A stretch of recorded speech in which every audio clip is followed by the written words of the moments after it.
Good afternoon, dear students. I welcome you all on my YouTube channel. Today we will discuss some topics regarding environmental science and green chemistry for BG 6th semester. So we have some important topics relating to environmental chemistry as well as green chemistry. Especially हम green chemistry की बात करेंगे, उसमें मसला नहीं है, बिल्कुल easy है, एक टॉपिक दूसरे के साथ रिलेट होता है.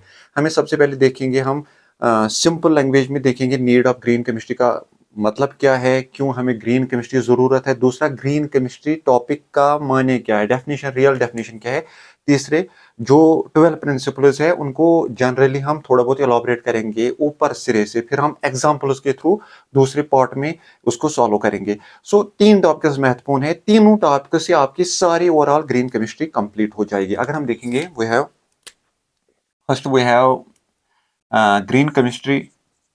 ग्रीन केमिस्ट्री, इसमें एनवायरमेंटल केमिस्ट्री भी है. We will discuss green chemistry, some topics regarding green chemistry. अगर हम ग्रीन केमिस्ट्री की बात करेंगे 6th सेम के लिए, बात करेंगे क्यों ग्रीन केमिस्ट्री महत्वपूर्ण है, क्यों ज़रूरी है. क्योंकि अगर हम केमिकल मेथड्स यूज़ करेंगे, केमिकल मेथड्स से एक तो टॉक्सिसिटी बढ़ती है, पोल्यूशन बढ़ता है, यील्ड कम होता है, सिलेक्शन ऑफ प्रोडक्ट्स कम होता है, टाइम लेता है ज़्यादा, एनवायरमेंटल डिग्रेडेशन होती है, वेस्टेज ज़्यादा बनता है, एनवायरमेंट पे असर होता है. So these are the limitations of chemical synthesis या केमिकल जो हम रिएक्शंस करते हैं. इसलिए हम ग्रीन मेथड्स यूज करते हैं टू ओवरकम दीज थिंग्स. कौन कौन सा टॉक्सिसिटी, कौन कौन सा सिलेक्शन, कौन कौन सा एटॉमिक एफिशिएंसी, कौन कौन सा टाइम हम बचाते हैं. इसके अलावा क्या है, कैटलिस्ट का यूज हम करते हैं, एनवायरमेंट को हम बचाते हैं. So there is a huge difference between green and conventional, these are known as chemical synthetic methods. So जब भी आपको ग्रीन केमिस्ट्री में पढ़ना होगा कोई भी टॉपिक, आप हमेशा क्या करोगे, जो आपकी ग्रीन मेथड्स है ग्रीन मेथड्स को हमेशा कन्वेंशनल मेथड्स के साथ कंपेयर करोगे. कन्वेंशनल का मतलब होता है normal chemical methods, normal chemical methods. जब भी आपका कोई भी टॉपिक आ जाए, सपोज आपका क्वेश्चन आ जाएगा एटम एफिशिएंसी क्या होता है, आप पहले उसकी थोड़ा बहुत डेफिनेशन लगाओगे, उसके बाद रिलेट करोगे किसके साथ, क्योंकि ये सारा जो हमारा पेपर है ये रिलेट करता है एक्चुअली कन्वेंशनल मेथड को किस ग्रीन मेथड के साथ.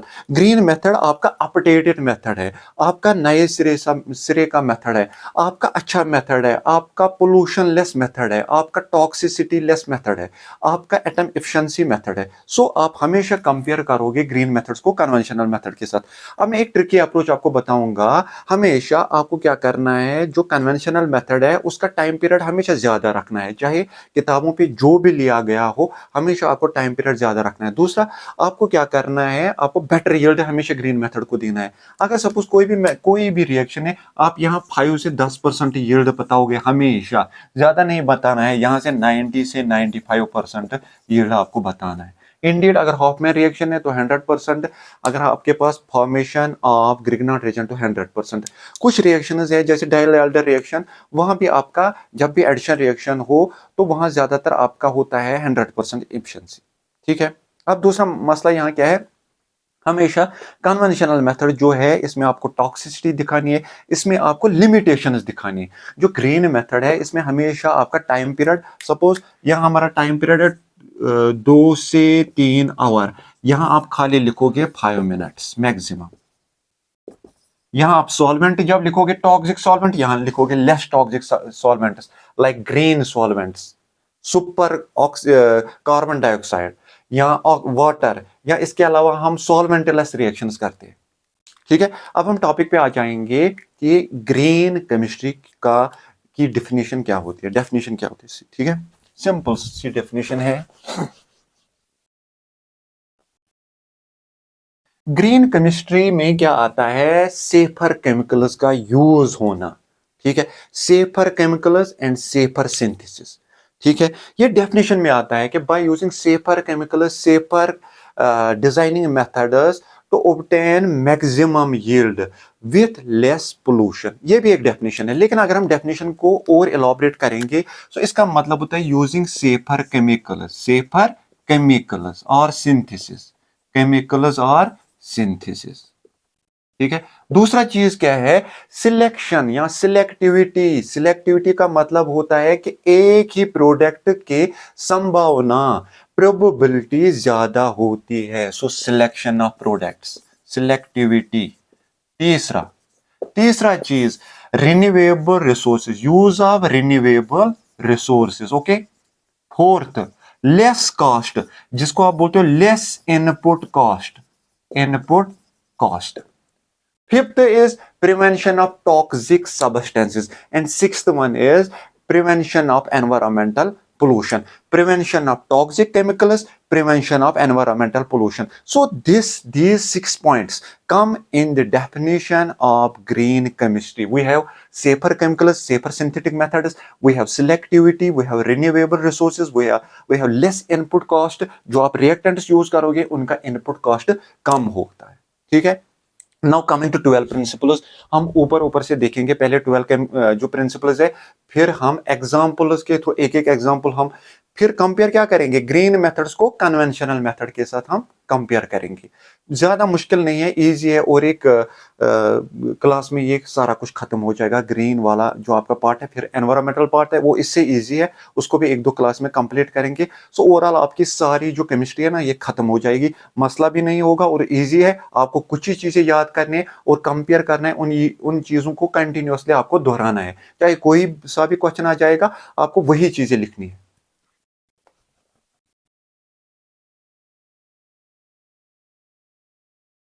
सो we have 12 principles of green chemistry, बहुत महत्वपूर्ण टॉपिक है। 12 प्रिंसिपल्स, एक्चुअली ये जो सारी बुक है ये इन्हीं पे इनसार करती है, इन्हीं पे निर्भर है। प्रिंसिपल्स ऑफ ग्रीन केमिस्ट्री बहुत इजी है, बहुत इजी है, बहुत ज्यादा इजी है। First principle is prevention of wastes, prevention of wastes और साइड प्रोडक्ट्स, साइड प्रोडक्ट्स। पुराने जमाने या नए जमाने के लोगों का कहना है it is better to prevent waste rather than cure them after their formation, कि वेस्ट्स को पहले ही आप कम करो। अगर आप बाद में आपके वेस्ट्स बन जाते हैं तो उनके लिए आपको एनर्जी लगती है। एनर्जी लगने का मतलब ही होता है एटम इकोनॉमी कम होती है, परसेंट एटम यूटिलाइजेशन कम होती है। ठीक है। आपको हमेशा दिमाग में रखना है, एक पोल्यूशन पे फोकस करना है, एक एटम इकोनॉमी पे फोकस करना है। एटम इकोनॉमी का मतलब होता है आपका प्रोडक्ट कितना बनता है, उसके संभावना कितनी होती है। ठीक है।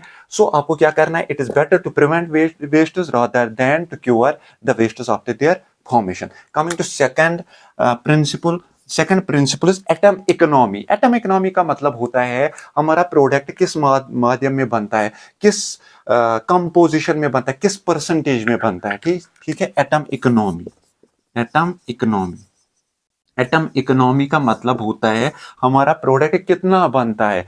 बनने का मतलब होता है जो स्टार्टिंग मटेरियल हमारे है, सपोज ए है बी है, हमारे पास स्टार्टिंग मटेरियल सपोज ये दो है, इन्होंने ये प्रोडक्ट बनाया है, क्या ये दोनों रिएक्टेंट्स फुली यूज हुए हैं। अगर ये फुली यूज हुए हैं देन आपका प्रोडक्ट बहुत ज्यादा बनेगा। अगर इनमें से कुछ रहा है तो ये प्रोडक्ट मैक्सिमम नहीं बनेगा। ठीक है।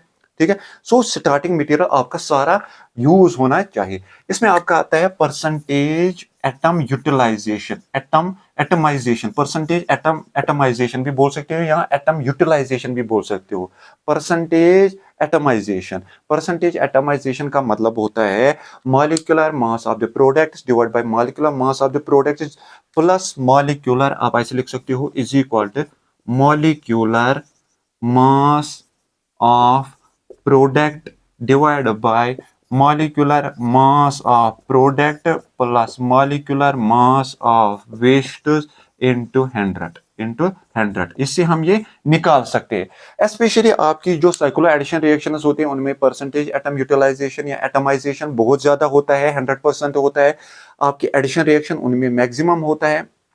शॉर्ट में आपको ऑब्जेक्टिव्स में कभी कभार आता है which are the following reactions which show maximum atom efficiency, percentage atom efficiency भी बोलते हैं इसको। तो आपको एडिशन रिएक्शन ख्याल रखना है, आपको साइक्लो एडिशन रिएक्शंस ख्याल रखने हैं। इसके अलावा आपके पास एक रिएक्शन है that is known as formation of Grignard reagent. Grignard reagent हम कैसे बनाते हैं, वहां भी परसेंटेज एटम एफिशिएंसी 100% होती है। इसके अलावा आपकी रिएक्शन है, that is known as Hofmann reaction. Hofmann reaction में भी जो आपकी रिएक्शन होती है उसमें भी आपका परसेंटेज एटम एफिशिएंसी मैक्सिमम होता है, ठीक है। जैसे ये वाली रिएक्शंस हम देखेंगे कौन कौन सी रिएक्शन। अगर formation of Grignard reagent, formation of Grignard reagent, इसमें मैक्सिमम परसेंटेज एटम एफिशिएंसी 100%, कितना 100%, 100%, ठीक है। अगर हम ये रिएक्शन बनाएंगे, देखो सिंपल सी रिएक्शन है, आपको अल्डिहाइड या कीटोन लेना है, R M G X add करना है, चलो CH3 MgBr हम यूज करेंगे इन प्रेजेंस ऑफ ईथर और फॉलोड बाय, हम इसमें क्या वर्कआउट भी करेंगे। सेकंड स्टेप में, दो स्टेप्स में ये रिएक्शन होती है, हम वर्कआउट यहां भी करेंगे, ठीक है, वर्कआउट यहां भी करेंगे, तो मसला नहीं होना चाहिए आपको।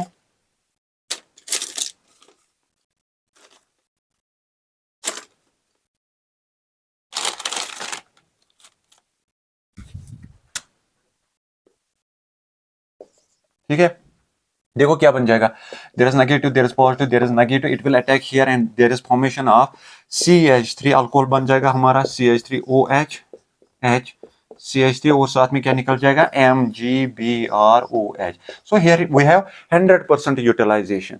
अब दूसरा है आपका हॉफमैन एलिमिनेशन रिएक्शन, जहां एन अमोनिया हाइड्रोक्साइड्स में हमारी एलिमिनेशन रिएक्शन होती है, वहां भी मैक्सिमम आपका यील्ड बन जाएगा।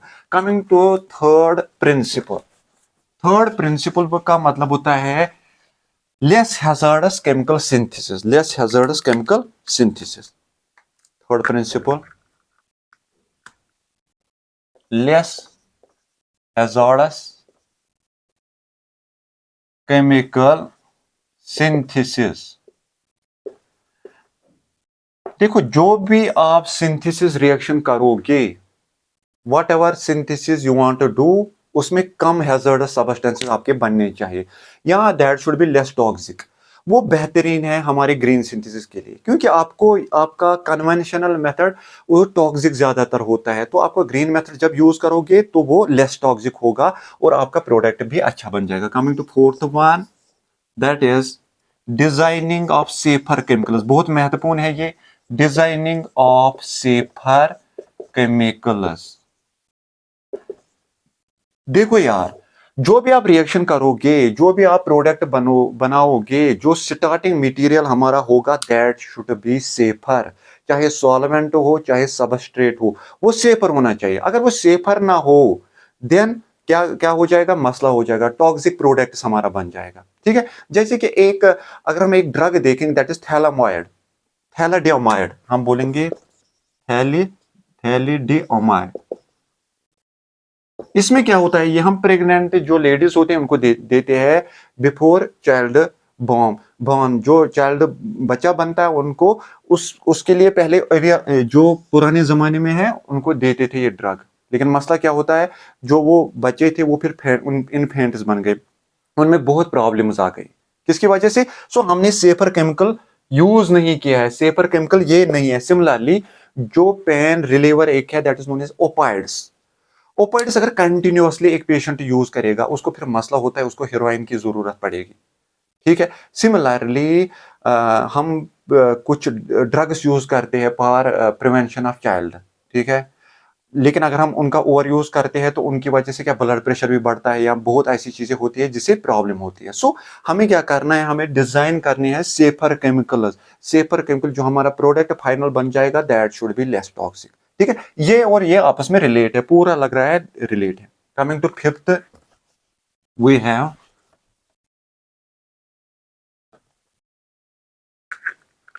Designing energy efficiency, designing energy efficiency.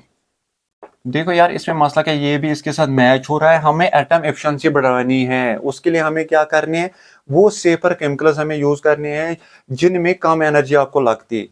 कम एनर्जी जब लगेगी तो एटम एफिशिएंसी ज्यादा हो जाएगी, ठीक है। ज्यादा एनर्जी नहीं लगनी चाहिए, बिल्कुल कम एनर्जी लगनी चाहिए। अगर आप खेती बाड़ी करोगे तो जब आपको कम एनर्जी लगेगी प्रोडक्ट ज्यादा बन जाएगा, that have much atom efficiency as compare to आपको ऐसे मेथड यूज करोगे जिनमें ज्यादा एनर्जी लगेगी लेकिन यील्ड कम हो जाएगा। ठीक है, coming to sixth one, we have use of renewable, आपका ऐसे भी हो सकता है, और एक यूज ऑफ एक्सिलरी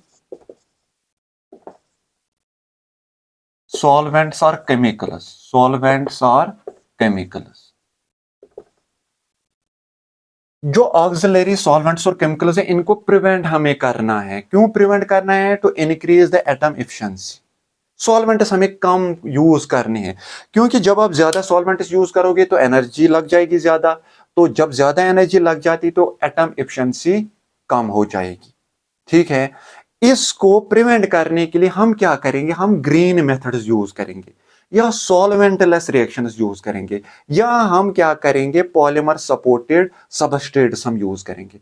सो बहुत सारे अल्टरनेटिव्स है कि कन्वेंशनल मेथड्स को हम ओवरकम करेंगे by using either green methods, by using either solventless reactions, by using either polymer supported substrates. Coming to one more, seventh, use of renewable sources, use of renewable sources, renewable sources।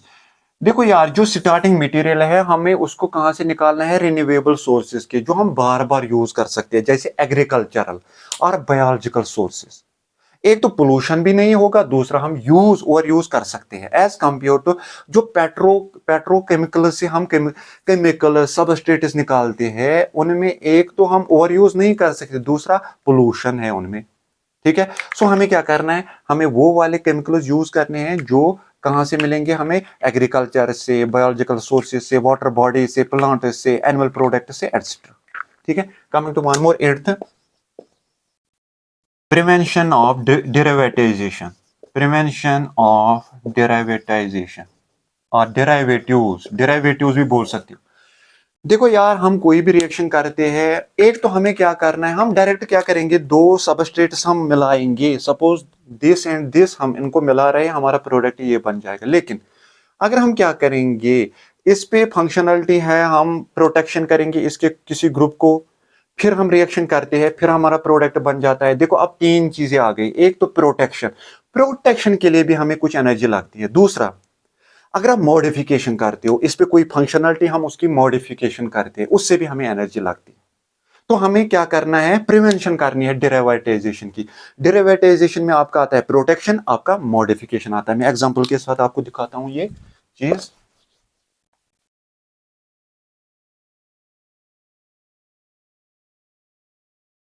ठीक है, इसके लिए हम क्या करेंगे? हम एक reaction दिखाएंगे आपको। जैसे एनिलीन है हमारे पास, जो नाइट्रोजन है ये बहुत तेज है, इस पे लोन पेयर है, क्योंकि ये ऐसे नहीं रुकेगा, इसको हमें प्रोटेक्शन करना है। कैसे प्रोटेक्ट करेंगे? हम लेंगे स्टाइल क्लोराइड जब हम लेते हैं, इस पे जो लोन पेयर है, it attacks the nucleophilic centre, there is release of Cl group, क्या बन जाएगा? This is type of Friedel Crafts reaction. तो हमारा बन जाएगा NHCOCl, एस्टामाइड टाइप। ठीक है, बेंजा एस्टामाइड टाइप। फिर हम रिएक्शन करते हैं, अब हम नाइट्रेशन यहां से करते हैं, HONO2 in presence of H2SO4, तो पैरा मेटा बन जाएगा। ठीक है, हम एक ही प्रोडक्ट बनाएंगे NH, फिर हम डिप्रोटेक्शन करते हैं, NO2 and NO2, ortho and para position पे बन जाएगा। अब मसला क्या है? मसला यहाँ ये है कि ये प्रोटेक्टेड ग्रुप है, this is a protected group. इसको अगेन हमें क्या करना है? डिप्रोटेक्शन करना है। जब हम डिप्रोटेक्शन, पहले हम प्रोटेक्शन करेंगे, फिर उसके बाद डिप्रोटेक्शन करेंगे, उसके लिए हमें बहुत ज्यादा एनर्जी लगती है। जब बहुत ज्यादा एनर्जी लगती है, बहुत ज्यादा इनपुट सोर्स लगता है, तो इसका मतलब ही है एटम एफिशिएंसी कम हो जाएगी। हमें ग्रीन मेथड के लिए वो संभावना नहीं है, उसके लिए हमें वो यूज नहीं करनी है, वो चीजें यूज नहीं करनी है जिससे एटम एफिशिएंसी कम हो जाएगी, जिससे पोल्यूशन कम ज्यादा हो जाएगी, या जिससे हमारा एफिशिएंसी कम हो जाएगी। ठीक है, दूसरा,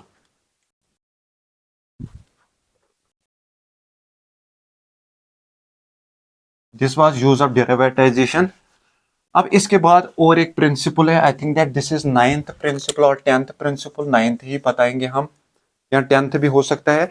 अब use of catalysts, use of catalysts, देखो कैटलिस्ट का काम यह है स्पीड ऑफ द रिएक्शन। जब हम कैटलिस्ट का यूज करेंगे तो हमारी रिएक्शन जल्दी हो जाएगी।